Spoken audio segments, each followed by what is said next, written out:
vendas do comércio crescem pelo segundo mês seguido. Aprovada no Senado, PEC da transição deve ser votada na Câmara na próxima semana. E você vai ver também. Tribunal de Contas da União autoriza a abertura de crédito extraordinário para cobrir gastos da Previdência. Peru vive uma crise institucional após a destituição do presidente Pedro Castillo do poder. Pequim tem retorno tímido à normalidade após flexibilização da política de Covid-0. E falamos também sobre a preparação de Brasil e Croácia para o jogo de amanhã, pelas quartas de final da Copa do Catar. Essas e outras notícias você confere a partir de agora. Olá, boa tarde. Mais uma vez, seja muito bem-vindo. Nós estamos ao vivo. Agora são 13 horas e 3 minutos pelo horário de Brasília. Muito boa tarde, Dani. Um prazer estar ao seu lado novamente. Prazer é todo meu, Kleber. Uma ótima tarde para você também que nos assiste. Vamos juntos conferir o que é notícia no Brasil e no mundo nesta quinta-feira. Olha só, a gente começa falando de economia. As vendas do comércio cresceram pelo segundo mês seguido, em outubro. Segundo o IBGE, o setor ficou em um patamar superior ao período pré-pandemia. O volume de vendas do comércio brasileiro aumentou 0,4% em outubro, segundo mês seguido de alta. De acordo com dados revelados pela pesquisa mensal do comércio do IBGE, o segmento acumula alta de 1,7% nos últimos 3 meses. No ano, o setor acumula ganho de 1% e nos últimos 12 meses de 0,1%. Primeiro resultado no campo positivo dos últimos 5 meses. Em setembro, o setor avançou após 3 baixas seguidas, que resultaram na perda do volume de vendas. Ainda assim, o ramo está acima do nível de fevereiro de 2020, último mês sem os efeitos da pandemia do coronavírus na economia nacional. Na passagem de setembro para outubro, 5 das 8 atividades pesquisadas apresentaram desempenho positivo, com destaque para os ramos de móveis e eletrodomésticos, equipamentos e material para escritório, informática e comunicação e outros artigos de uso pessoal e doméstico. No comércio varejista ampliado, que inclui as atividades de veículos, motos, partes e peças de material de construção, o volume de vendas em outubro variou em relação a setembro e contra outubro de 2021. O gás de cozinha ficou quase 10% mais barato para as distribuidoras. Segundo a Petrobras, o impacto da nova redução deve ser de mais de R$ 4,00 para o botijão de 13 quilos. Um dia após baixar os preços da gasolina e do diesel às distribuidoras, a Petrobras também reduziu o preço do GLP, o gás de cozinha. A mudança já entrou em vigor e a queda é de 9,7%. O preço do quilo do gás passa de R$ 3,58 para R$ 3,23. Com isso, o botijão de 13 quilos vai baixar R$ 4,55 e o preço médio às distribuidoras fica valendo a R$ 42,04. Dados da Agência Nacional do Petróleo, Gás Natural e Biocombustíveis mostram que o botijão de 13 quilos é vendido ao consumidor final no país a uma média de R$ 109,85. A última redução da Petrobras no GLP havia acontecido no dia 16 de novembro, quando o quilo baixou 20 centavos e o preço médio era de R$ 110. Na terça-feira, a Petrobras anunciou a redução dos preços da gasolina e do diesel vendido às distribuidoras. A gasolina caiu 6,1% e o diesel 8,2%. E nós falamos de política agora. O Senado aprovou em 2 turnos a PEC da transição, que muda o teto de gastos para incluir o programa Bolsa Família. O texto deve ser votado na Câmara dos Deputados na semana que vem. O Senado concluiu a votação em 2 turnos da proposta de emenda à Constituição da Transição, que aumenta o teto de gastos para que o próximo governo possa manter a parcela de R$ 600 do Bolsa Família e financiar outros programas sociais a partir de janeiro. Por 64 votos a 13, sem abstenção, a proposta foi aprovada no plenário e segue agora para a apreciação da Câmara dos Deputados. Eram necessários ao menos 49 parlamentares favoráveis. A medida já tinha sido autorizada pela Comissão de Constituição e Justiça com algumas alterações. O teto de gastos públicos foi expandido em 145 bilhões de reais por somente 2 anos, viabilizando assim a manutenção do programa em R$ 600 no próximo ano. Além disso, o texto aprovado também prevê a abertura de cerca de 23 bilhões de reais para novos gastos já neste ano e que o governo eleito envie um projeto sobre a nova regra fiscal até 31 de agosto que vem. Os senadores rejeitaram todos os 3 destaques apresentados, que pretendiam reduzir o prazo de vigência da ampliação do teto de gastos de 2 anos para apenas 1 ano, além de reduzir o valor dessa ampliação de 145 bilhões de reais para 100 bilhões de reais. O Tribunal de Contas da União autorizou que o governo federal faça abertura de crédito extraordinário para cobrir gastos da Previdência. A Casa Civil fez a consulta ao TCU para o repasse sem descumprir a lei do teto de gastos. O Tribunal de Contas da União autorizou que o governo federal faça a abertura de crédito extraordinário no valor de 13 bilhões e 600 milhões de reais. A consulta ao TCU foi feita pela Casa Civil. O crédito liberado deve ser para o pagamento de despesas do INSS sem descumprir a lei do teto de gastos. Por 4 votos a 3, a maioria dos ministros entendeu que a possibilidade de não pagamento de benefícios previdenciários pode esbarrar nos requisitos previstos na Constituição Federal para que haja esse tipo de despesa. O crédito adicional é para atender às despesas imprevisíveis e urgentes, como as decorrentes de guerra, comoção interna ou calamidade pública, aberto por meio de medida provisória. No parecer técnico, a Secretaria de Macroavaliação Governamental do TCU destacou que os gastos com emendas de relator têm levado ao prejuízo e agravou a situação do orçamento federal. Olha só, o Programa Nacional de Imunizações do Ministério da Saúde mostrou que apenas uma vacina atingiu a meta esperada em 2022. Quem traz mais informações é a nossa repórter Bruna Di Giaimo. A BCG, conhecida como a vacina da Marquinha, que protege contra a tuberculose e outras doenças, foi a única que atingiu a meta de vacinação, com 90% das crianças com menos de 1 ano vacinadas.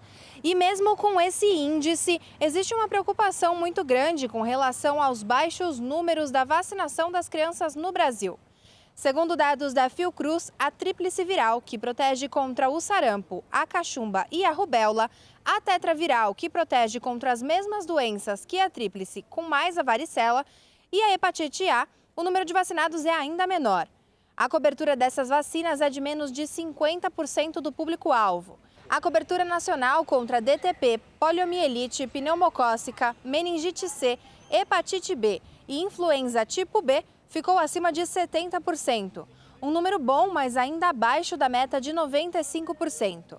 A imunização contra a febre amarela só chegou a 55% da população-alvo, quando o objetivo era aí de 100%. Esses dados preliminares indicam uma tendência de queda aí dos últimos 10 anos e todas essas vacinas são oferecidas de forma gratuita no Sistema Público de Saúde. De São Paulo, Bruna Di Giaimo. Veja a seguir, Pequim tem retorno tímido à normalidade após a flexibilização da política de Covid-0. E falamos também sobre a preparação do Brasil e da Croácia para o jogo de amanhã pelas quartas de final da Copa do Mundo. Nós voltamos já.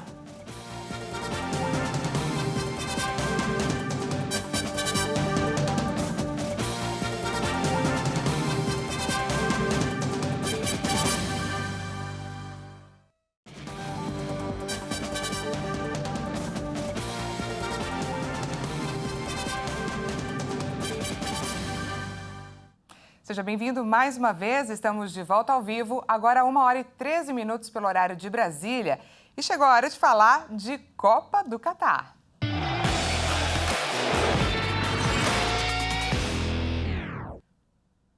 Bom, parece que as jogadas, o esquema tático e a escalação estão em segundo plano no noticiário da seleção. Só se fala agora da dança dos jogadores. O Kleber vai explicar pra gente que história é essa. Kleber, conta.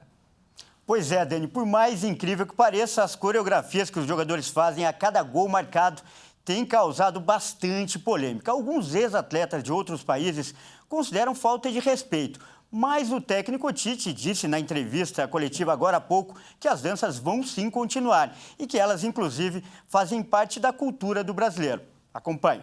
Não é minha seleção. É a seleção brasileira que eu tenho uma responsabilidade de ser o técnico.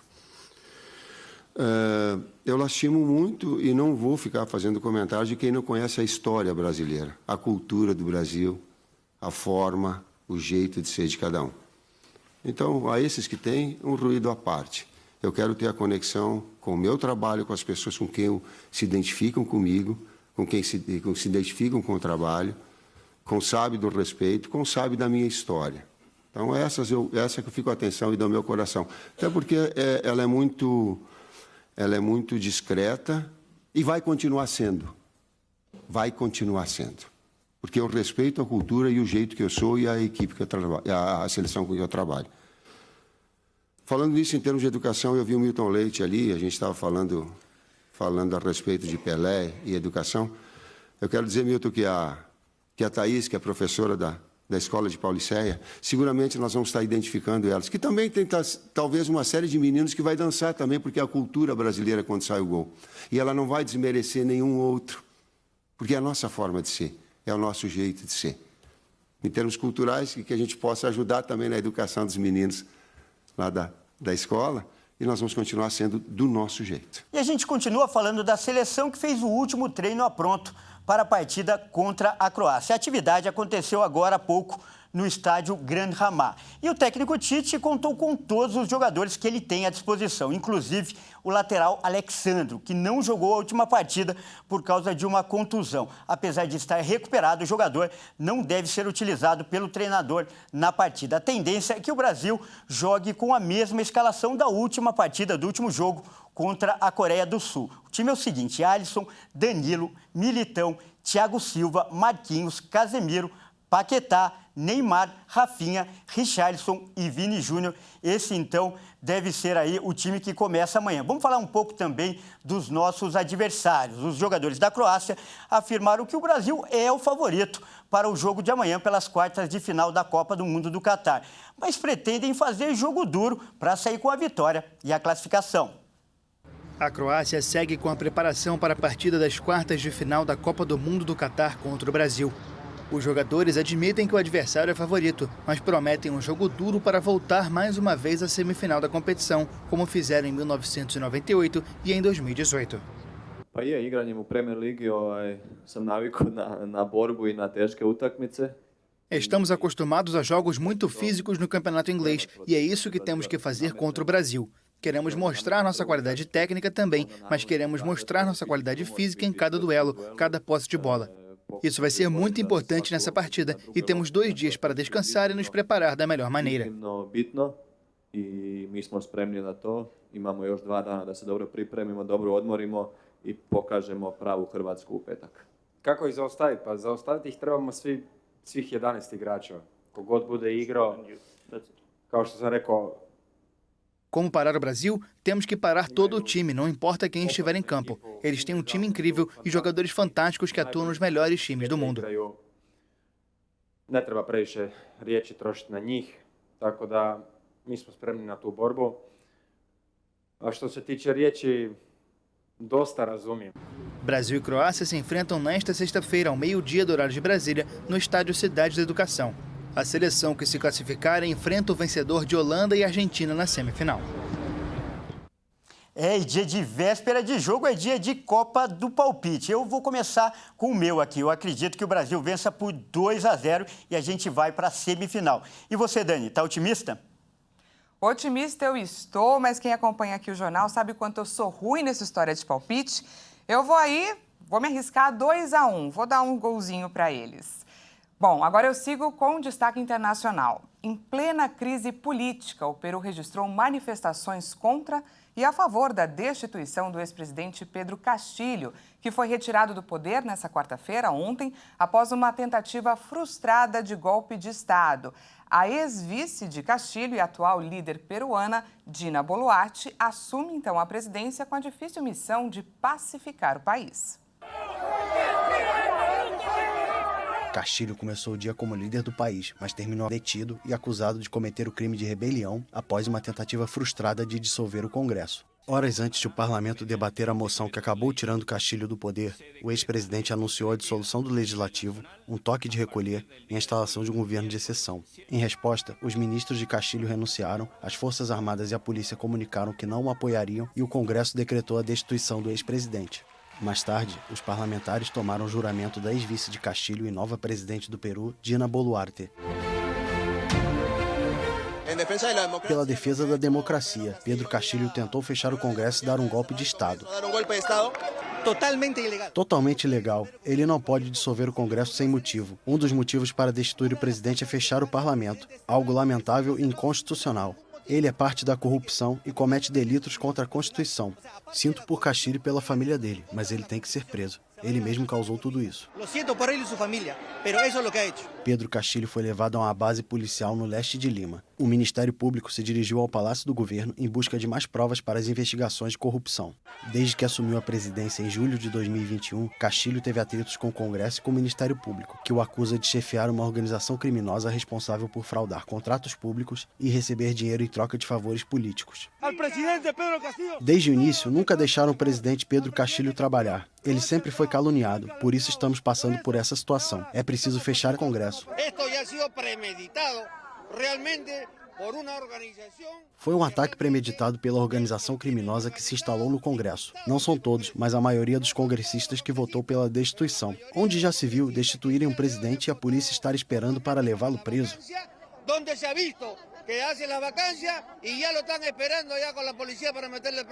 A saída de Castilho acontece pouco mais de 30 anos depois do autogolpe do ex-presidente Alberto Fujimori, que dissolveu o Congresso em abril de 1992. Processos similares no parlamento provocaram as quedas dos ex-presidentes Pedro Pablo Kuczynski em 2018 e Martim Vizcarra em 2020.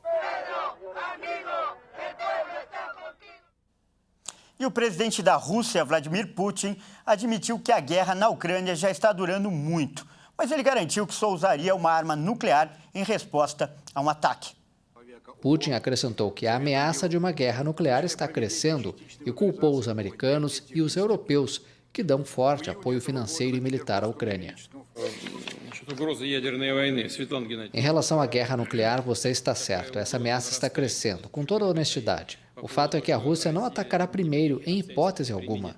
As chances de um ataque nuclear em nosso território são severamente limitadas. Потому что возможности применения в случае нанесения ядерного удара по нашей территории, они сильно ограничены. Тем не менее. O porta-voz do Departamento de Estado americano, Ned Price, se negou a responder diretamente a Putin, mas apontou que qualquer conversa fiada sobre armas nucleares é absolutamente irresponsável. A capital chinesa, Pequim, tem um retorno tímido à normalidade após a flexibilização da política de Covid-0. Após várias semanas com empresas e escolas fechadas, o trânsito nas ruas de Pequim ainda era bem menor do que o habitual. Os transportes públicos, em particular os ônibus, ainda estavam longe da lotação e alguns circulavam praticamente vazios. Apesar da flexibilização, muitos cidadãos parecem dispostos a manter certos cuidados. Quer tenhamos medo ou não, antes de mais nada precisamos ter cuidado. Embora eu acho que a intensidade da Covid agora diminuiu muito em comparação com quando começou, ainda é uma doença, é melhor não pegar. Mesmo depois do relaxamento da política, não devemos relaxar mentalmente. Ainda é preciso usar máscaras.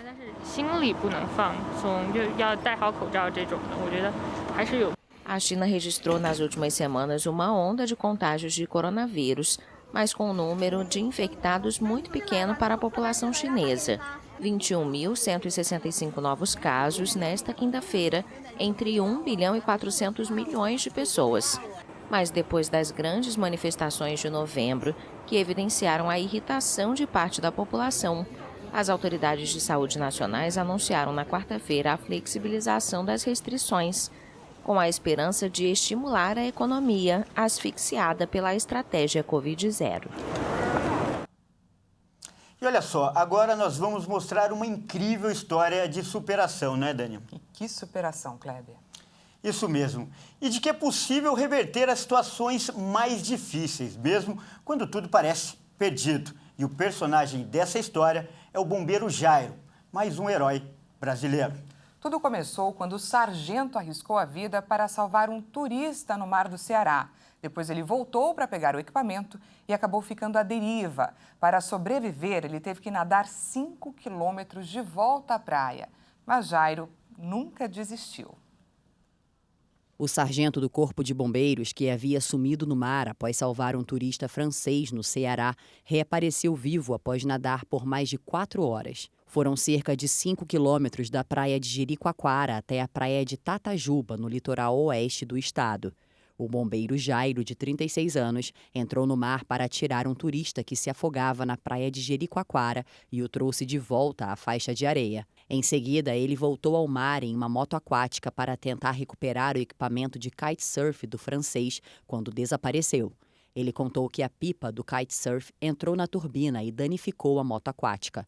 O bombeiro tentou consertar o veículo, mas não conseguiu e ficou à deriva. Ele acrescentou que esperou o socorro, mas com a demora decidiu nadar por 4 horas até chegar à costa. O bombeiro percebeu que ficaria à deriva pelo menos até o sol nascer novamente, já que buscas noturnas não são realizadas no mar. Jairo falou que tentava pensar positivo para chegar na terra e procurar alguém para dizer que estava bem. O sargento disse que usou uma estrela para se guiar quando decidiu começar a nadar. Jairo reapareceu na praia por volta da 1 da manhã na praia de Tatajuba. Ao chegar, ele ainda caminhou por 50 minutos para telefonar à família e finalmente dizer que estava vivo. Essa é uma história de inspiração e motivação para todos nós, não é, Kleber? Isso mesmo, Dani. E mesmo que tivermos que nadar contra as correntezas das circunstâncias, temos que nos manter firmes. Com certeza. Essa edição fica por aqui. Muito obrigada pela sua companhia. Uma ótima tarde para você. E não se esqueça que às 13h50 eu volto com mais notícias para você. Até mais.